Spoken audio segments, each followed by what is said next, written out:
Santander te cuenta, un podcast con preguntas e ideas relevantes para entender el mundo de hoy. Las monedas digitales soberanas, o CBDCs, siguen avanzando en su diseño, desarrollo e implementación. En la zona euro, el Consejo de Gobierno del Banco Central Europeo decidió en noviembre del año pasado poner en marcha la siguiente fase del proyecto del euro digital, la de preparación. En este capítulo, Marta Gallardo, del equipo de comunicación externa de Banco Santander, y Gloria Hervás, directora del equipo de Public Policy de Banco Santander, junto a Miguel Álvarez, manager del equipo de Public Policy, responsable de este tema, actualizan para nosotros la información sobre los avances que se están haciendo en el desarrollo de la moneda digital europea. Sus retos legales, tecnológicos y de uso siguen siendo temas candentes que volvemos a abordar en la siguiente conversación. Gloria, Miguel, buenos días. Bienvenidos a un nuevo podcast de Santander te cuenta. Buenos días, Marta. Muchas gracias. Sí, muchas gracias. Muy contentos de volver a estar aquí. Bueno, nosotros estamos también muy contentos de teneros porque además queremos retomar con vosotros un tema del que ya estuvimos hablando, que es la versión digital de nuestra moneda europea, del euro. Y creo que se nos quedaron algunas cosillas en el tintero. Creo que también que nos despierta a todos mucha curiosidad. Y vamos con este podcast a que nos pongáis al día. Entonces, a mí me gustaría que hagamos un pequeño resumen primero, Gloria, si te parece, empiezo contigo, sobre lo que es el euro digital. Muy bien. Pues yo creo que tú lo has definido fenomenal. Al hacerme la pregunta es la versión digital de un euro. Uno de los motivos por los que el Banco Central Europeo plantea su lanzamiento es por pues poder responder a los retos que presenta un contexto digital y ofrecer a los ciudadanos la capacidad de poder pagar en un formato digital. Con lo cual es lo mismo que tenemos a día de hoy en formato digital, y esto supone que en lugar de tener en tu monedero los billetes y las monedas, pues lo tendrás en un wallet en tu móvil o podrás operar a través de internet, de tal manera que puedes pagar pues, a un amigo igualmente en una tienda o en formato online. Una de las cosas que nos genera también todavía un poquito de confusión, yo creo que es la diferencia entre el euro digital, una criptomoneda, una moneda física. Miguel, ¿cuáles son las diferencias principales? Bueno, son cosas, realmente son cosas totalmente distintas. Por pensar en características, ¿no? O sea, la característica que define al euro digital es que el emisor va a ser el Banco Central Europeo, ¿no? En cambio, cuando pensamos en una criptomoneda, normalmente el emisor es una entidad privada y podemos, por ejemplo, pensar en las stablecoins. O incluso se emiten de forma sin un emisor, ¿no? Como puede ser el caso del Bitcoin, ¿no? Donde los Bitcoins se generan en la red, ¿no? Esta característica es muy importante también para pensar en el valor que tiene, porque el euro digital tiene un valor que está respaldado por el Banco Central Europeo y es como un billete de 10 euros, ¿no? Tiene valor en sí mismo. En cambio, una criptomoneda, pues el valor se lo da o bien el mercado o bien el propio emisor, ¿no? En cómo la respalda, las garantías que establece. Entonces, en ese sentido también es muy importante. Y esto vincula también con la finalidad, el uso que se va a hacer de esto, ¿no? O sea, el euro digital, la idea es que se utilice, que sirva para pagar. En cambio, las criptomonedas, pues en muchos casos se están viendo como activos especulativos, como una nueva forma de inversión que tiene sus propios riesgos, ¿no? Entonces realmente son elementos muy distintos con finalidades también muy diferentes. A mí me gustaría que nos contaseis o que nos dierais un punto de actualización sobre el calendario. No sé si se están cumpliendo los plazos del Banco Central Europeo, si se están retrasando. ¿Cómo estamos? ¿En qué punto estamos? Lo que sabemos es que esta fase de preparación del Banco Central Europeo son 2 años. Y una vez finalizados esos 2 años ya veremos. Volverán a hablar, volverán a decidir qué hacen, si lanzan, si no lanzan, y hay que tener en cuenta que no es condición suficiente. Me refiero a que ya la decisión de si se emite o no un euro digital corresponde al Banco Central Europeo. O sea que esto va a ser un proceso más largo. Pues enero del 2026 es cuando esperamos que vuelvan, ¿no? ¿Es correcto? Sí, que vuelvan a decir, algo. Okay, ¿no? De todas formas, yo aquí añadiría que la implementación va a ser también un proceso complejo para las entidades privadas, ¿no? Para el sector privado. Pensad que los comercios tendrán que adaptar sus TPVs, los bancos tendremos que adaptar nuestros sistemas para ofrecer cuentas en euros digitales para que la gente pueda utilizarlo.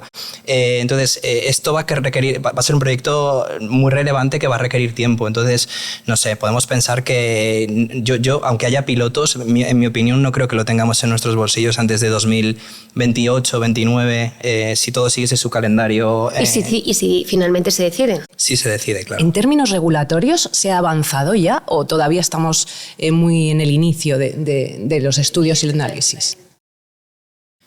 Sí que hay algunos elementos que parecen ya bastante claros. Primero diría, por ejemplo, el hecho de que los euros digitales de que el servicio lo vamos a proporcionar intermediarios regulados, proveedores de servicios de pago o bancos. Esto es importante porque, en otras palabras, los ciudadanos no van a firmar un contrato con el Banco Central Europeo, van a operar con el euro digital a través de estos proveedores de servicios de pagos o incluyéndonos a nosotros, no los bancos. Otra característica importante es que el Banco Central Europeo ha sido muy claro diciendo que van a establecer medidas para evitar los impactos en estabilidad financiera. Y esto es muy relevante, ¿no? Piero Cipollone, que es la persona que está liderando el proyecto en el Banco Central Europeo, ha dicho que va a haber límites a la tenencia de euros digitales por parte de los consumidores, los holding limits, como se conocen, ¿no? Y que además el euro digital no va a estar remunerado. Entonces esto es fundamental para evitar o mitigar los impactos que pueda tener el euro digital en el sector financiero, ¿no? En la financiación. Otro elemento importante es el tema del modelo de compensación. Entonces, el planteamiento del Banco Central Europeo, y estamos viéndolo también en los reguladores, es que sea esencialmente gratuito para los consumidores.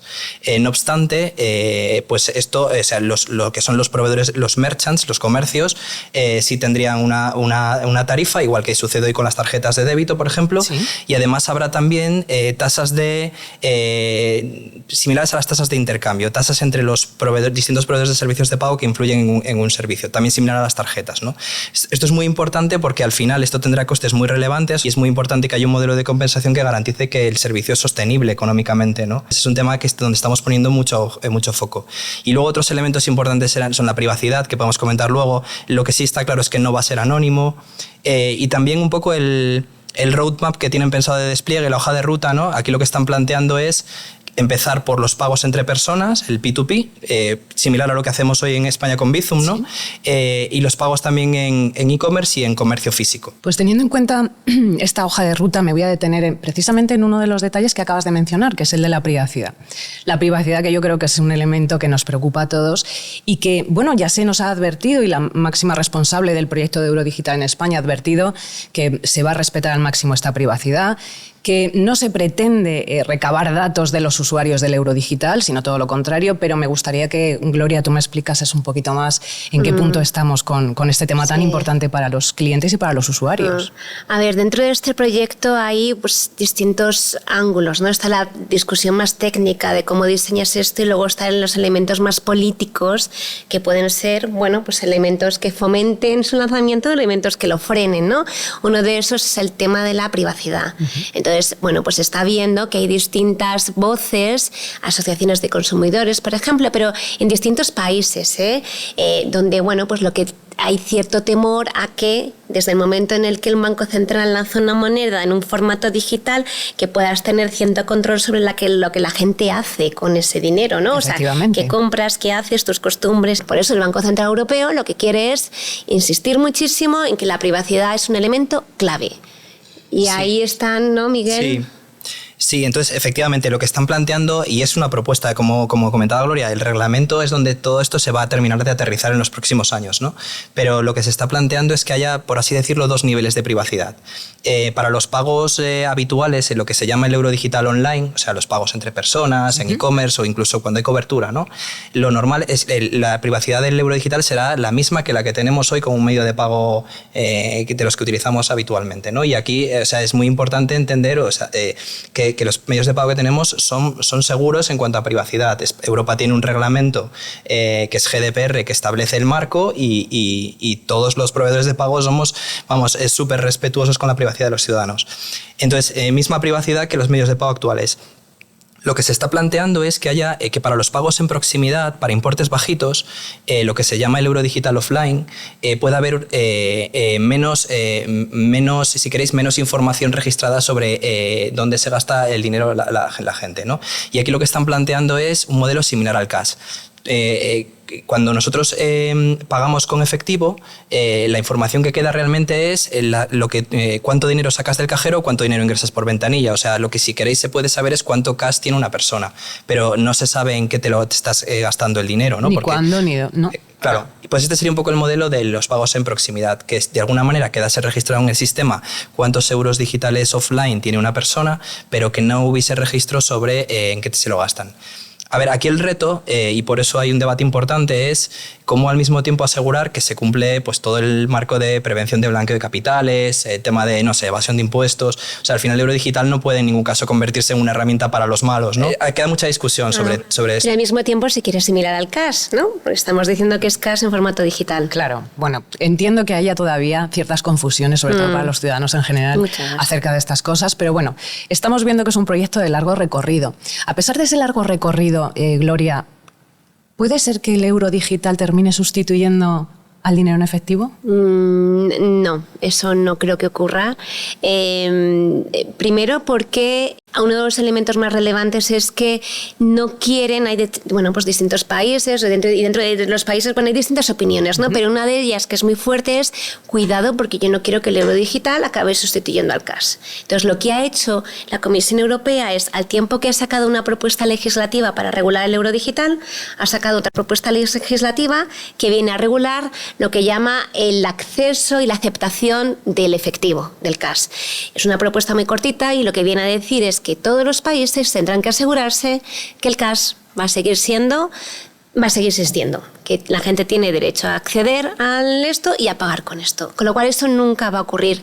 Y al mismo tiempo, eso no va a ocurrir, porque a nivel jurídico va a haber una propuesta que lo impida. Y luego ya la idea, y aquí insistimos mucho el sector privado y creo que el Banco Central Europeo también es muy consciente, lo dice, van a lanzar el euro digital y esto quedará en manos tiene que ser el consumidor el que decida qué hace. ¿No? O sea, a priori la idea es que no introduzcan ningún tipo de medida que fomente o desmotive su uso. ¿No? Y esto es un tema en el que estamos insistiendo mucho, ¿no? Y el Banco Central Europeo él mismo lo dice. Yo no quiero con esto expulsar iniciativa privada. Pongo una alternativa más encima de la mesa. Vale, si os parece vamos a abordar ahora pues, cómo va a ser un poco ese modelo de distribución del euro digital. La Unión Europea nos está diciendo que la banca comercial va a tener un peso importante en esta distribución. ¿Nos podéis contar un poquito qué va a pasar, cómo va a ser, cuál va a ser el peso de los bancos, como Banco Santander, por ejemplo?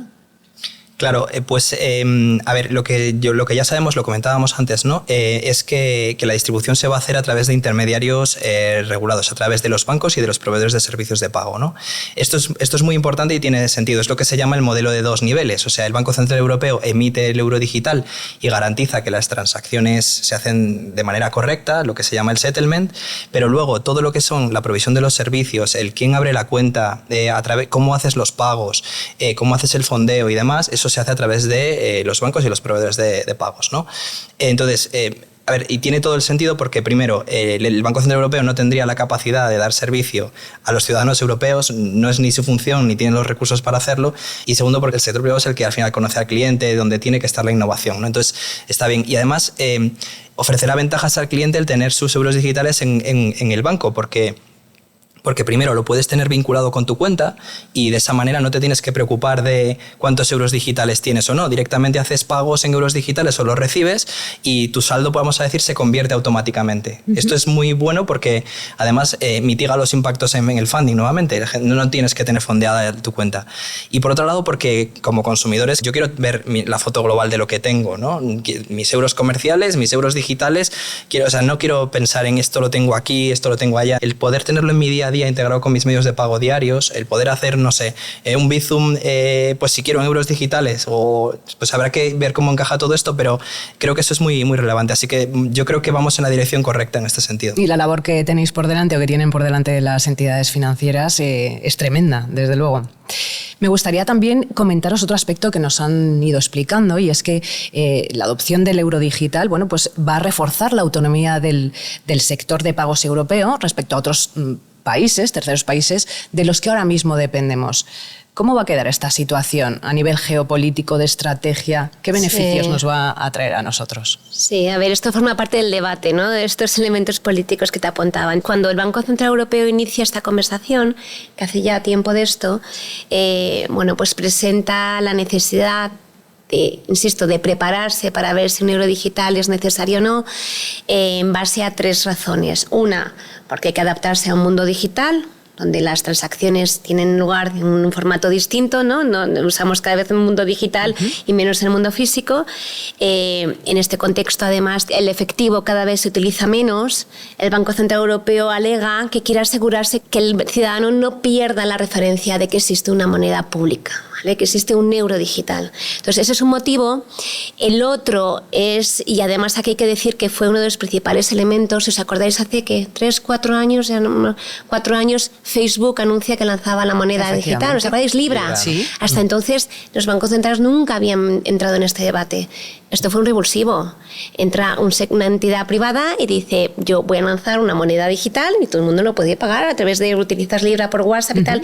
El proyecto luego al final no ha sido exitoso, pero eso hizo que los bancos centrales dijeran, cuidado, porque por ahí pueden lanzar otros unas monedas digitales o unos pagos digitales y yo tengo que formar parte también de eso, tendré que proveer a los ciudadanos de la posibilidad de utilizar algo similar. Y el tercer elemento muy gordo aquí también, y lo habréis escuchado, es que los sistemas de pagos que tenemos europeos, en general el mundo de las tarjetas, pues son Visa y Mastercard, que son proveedores no europeos. ¿Vale? Entonces, bueno, pues eso tiene ese elemento más de, oye, Europa tal vez depende de proveedores extranjeros y yo quiero asegurar que Europa es también soberana. Aquí podemos discutir si estamos más o menos de acuerdo, ¿no? Pero esos son los elementos.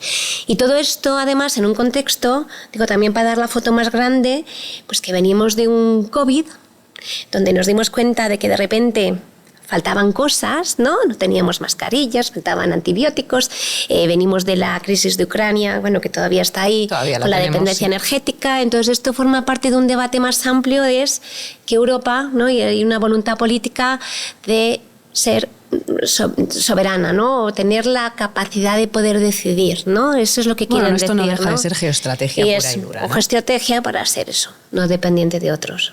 De todas formas, hay también añadir que desde el sector privado también estamos haciendo cosas.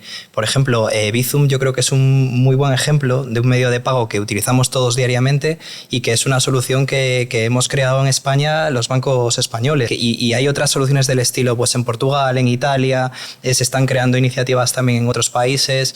Entonces, yo creo que el sector privado también está trabajando para ofrecer soluciones europeas, si quieres, o construidas en Europa en el mundo pagos. Pues Gloria, Miguel, después de esta masterclass sobre el euro digital, nos hemos quedado sin tiempo. Vamos a invitaros, por supuesto, a una tercera sesión para hablar del euro digital, tener una nueva actualización y para que nos contéis también, que hoy no nos ha dado tiempo, qué es lo que está pasando en otros continentes o en otros países, aparte de en Europa, que me parece también relevante e importante que nos lo contéis. Totalmente. Pero de momento me tengo que despedir de vosotros. Ha sido, como siempre, un placer teneros aquí en Santander Te Cuenta y, lo dicho, invitadísimos a un próximo capítulo.